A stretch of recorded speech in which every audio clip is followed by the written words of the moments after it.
Majo John Madden, Juanito, they call me in Mexico.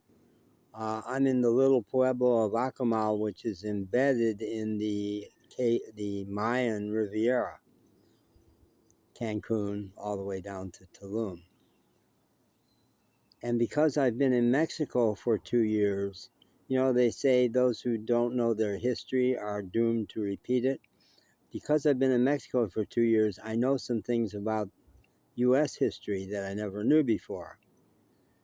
And it has made it possible for me to see how Trump's current land grab idea of, oh, well, let's go take Gaza and we'll turn it into the Middle East Riviera. There's a great podcast on National Public Radio called Throughline where they trace the historical roots of current problems. And a couple of years ago, before I came into Mexico, I think I was still in, I may have still been in Texas, or I may have been in Mexico already, where I heard the roots of the Cinco de Mayo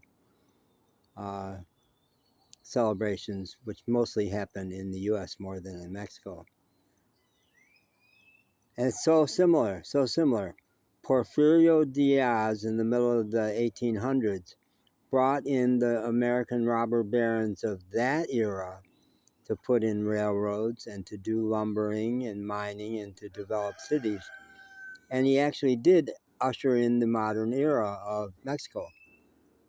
But the way they did it was they took the land away from the people, just the same way, oh, we're going to take Gaza away from the Palestinian people and send in our land developers to create resorts. Perfect. Same thing that's happened here along the Riviera Maya, where rich companies from around the world have developed the beach and the people don't have access to it anymore. Yeah.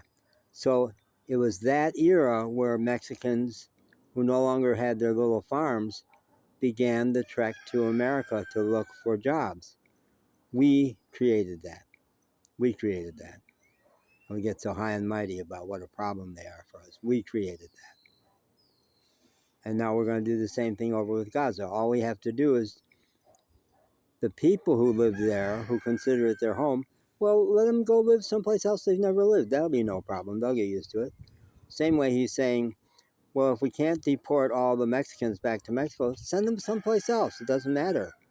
It doesn't matter that they have to go live someplace that's not their language or their culture, because we don't care about them. They're pawns. Me and my rich robber baron friends are all that counts. Well, it's all of our jobs to make sure he doesn't get away with it. Yeah, all of our jobs. Thanks.